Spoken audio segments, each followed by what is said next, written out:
Okay. So, taga saan kayo kuya? Rosario, Cavite po. Rosario, Cavite. Ano po kayo doon? Manggagamot po. Manggagamot din kayo. Ito na ang subukan ng mga kagamitan na agimat. Dito makikita kung tunay ba o kaakibat. Sinasabing magaling daw sa lahat, pero kapag sinubukan naman ito ay wasak. Bihira lang ang nakakapasa sa pagsusulit. Pag basta madiniwala lang sa nakaukit. Si Commander Batugan nagsusubok sa iyong tangan. Huwag na huwag mo susubukan ay kasi subok na yan.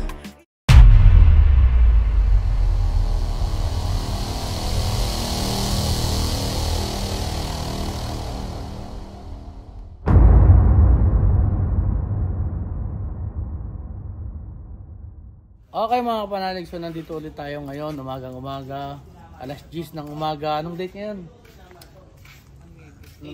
November 8. So dumating si Kuya.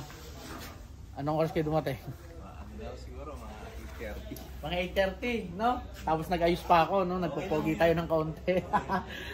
So kagigising ko lang talaga kung tutuusin. And then magpapasubok si Kuya ng mga gamit niya. Kuya, pakita muna natin yung mga gamit ng ano. So ito yung isa niya, yung iba, ilapag na lang kaya natin dito para makita yung mga gamit na susubukan. No? Ito na, ito. Sure kaya, yan lang. Sige, yung nasa hindi mo napapasubok yan. Sige. So ito yung mga papasubok niya. Pakita natin. So, dadasalan mo ba? Okay po yan. Okay na yan, hindi na dadasalan yan. Okay. So, taga saan kayo kuya? Rosario, Cavite po. Rosario, Cavite. Ano po kayo doon? Manggagamot po. Manggagamot din kayo. Ano mga ginagamot po ninyo? Kulang barang sa mga elemento pinapakalas ko. Matagal na rin kayo Matagal nanggagamot. po. Mga ilang taon na ho? Mga 15 years na. 15 years na, matagal na nanggagamot si Kuya. No? So, papasubukan ni Kuya yung kanyang mga gamit. And then, tingnan natin mga kapanalig kung ano yung mangyayari. No? Okay, let's go.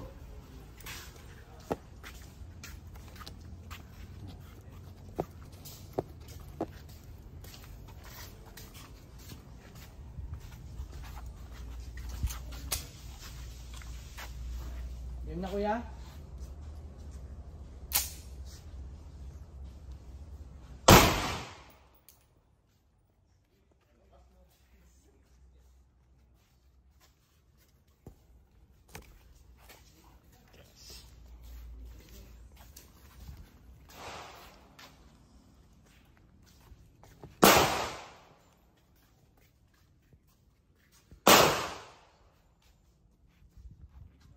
Walang ano to, pinagkunan mo or saan nanggaling, ganun.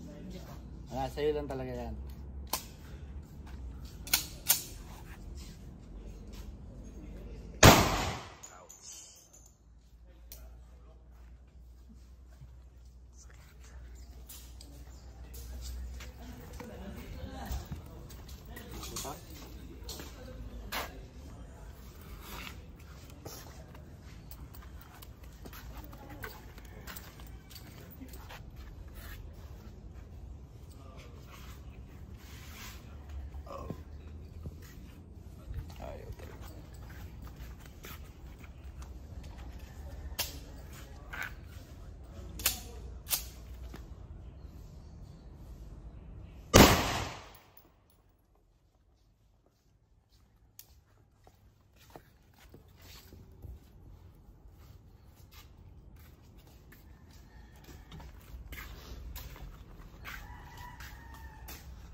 Medyo lalayuan ko. Malaki naman.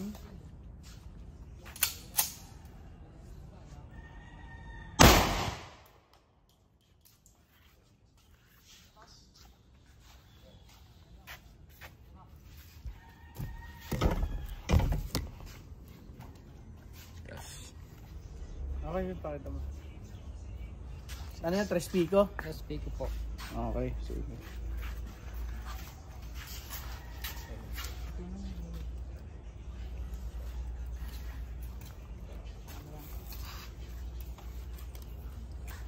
Yung isang suot mo.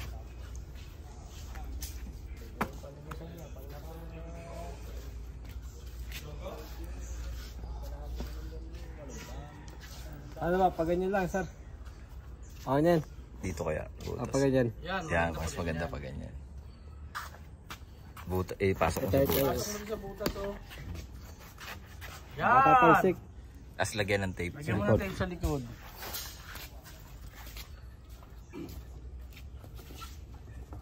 Bahala na, maghanap na lang tayo mamaya ha. Yan lang yan, puti naman kita yan.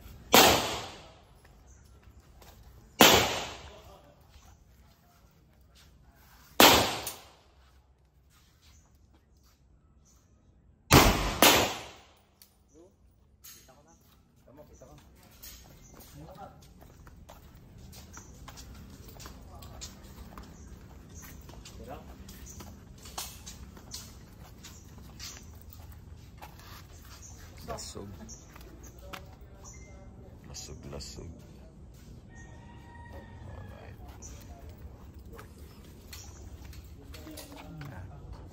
Ito, huling barahan na natin daw. Baka na. Kakaiba eh, no? Ipakpak.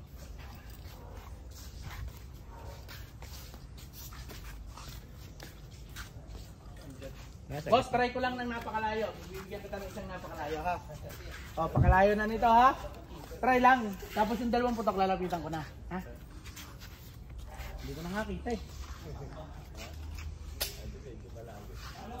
So, sobrang layo. Try lang natin ng sobrang layo isa.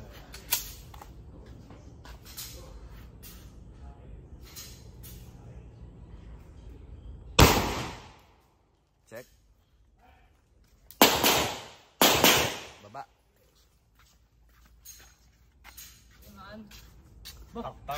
Pakpak. Oo, ay titiman. Ayaw, wasak. Sa bakpak. Wasak. Yan eh, ano. Ito ang itry natin. Ito. Yung target yung ano, Ito yung... yung target natin. Dito na ako. Dito naman ako, medyo ano pa rin. Medyo malayo pa ng konti.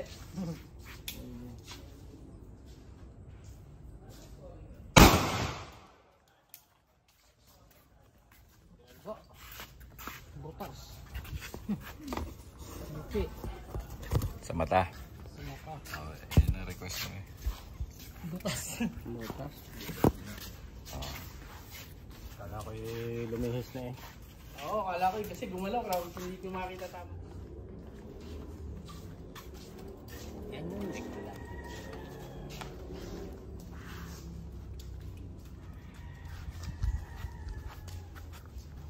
Baka tumalsik.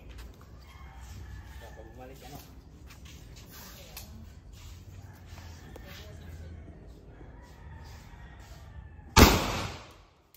Okay, malatama pa yan. Malatama sa lote yan. Tagos lang. Tagos na eh.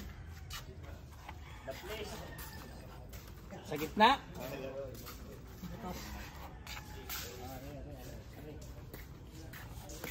Yan.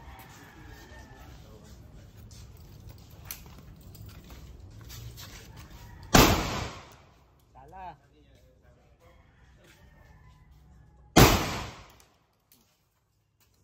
Pati wala na. Goodbye. Ayun.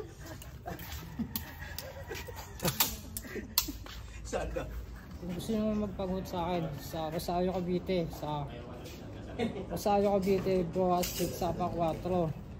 Kahit anong ginagamot ko, kulang, barang, sanib, pag nagpapaalis ako ng mga elemento sa loob ng bahay, nakakausap ko yung mga elemento para umalis. Yung mga ginagamot ko, at pag nahuli ko yung mga kulang, ginigilitan ko. Ano ang pangalan nyo kayo? Pangalan ko, Approval Bitoy. Okay. Ano lang, ihanapin nyo lang sa FB. Gagamutin ko kayo, kahit nalayo kayo, gagamutin ko kayo. O punta na kayo sa bahay. Ang cellphone number ko, 0945-118-1773. Yun ang number ko, pwede nyo akong tawagan kung gusto nyo magpagamot. Yan po. So okay mga kapatid, so yun nga, wala pa kasama pero pasalamat pa rin tayo kay Kuya, kapwa natin mga gamot. Maraming salamat. Sa mga gusto magpagamot kay Kuya, sinabi naman niya yung kanyang contact number at saka address. Puntahan niyo po siya. So maraming salamat Kuya ha. Hipa. Ayan, maraming salamat po at sa mga sumusuporta, thank you po sa inyong lahat.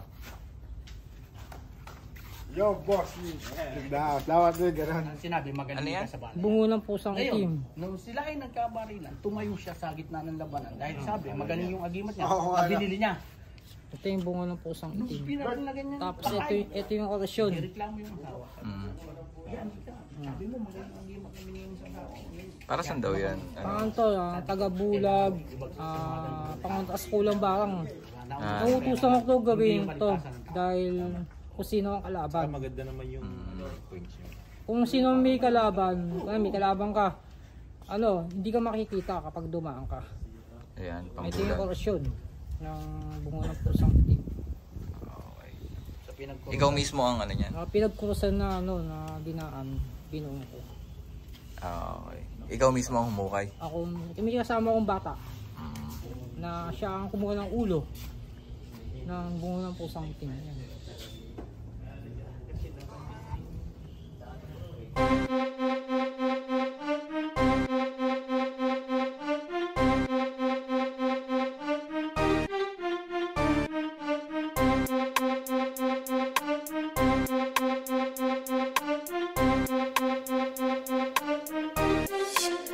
Ito na ang subukan ng mga kagamitan na agimat. Dito makikita kung tunay ba o kaakibat. Sinasabing magaling daw sa lahat, pero kapag sinubukan naman ito ay wasak. Bihira lang ang nakakapasa sa pagsusulit, pag basta madiniwala lang sa nakaukit. Si Commander Batugan nagsusubok sa iyong tangan. Wag na wag mo susubukan, ay kasi subok na yan.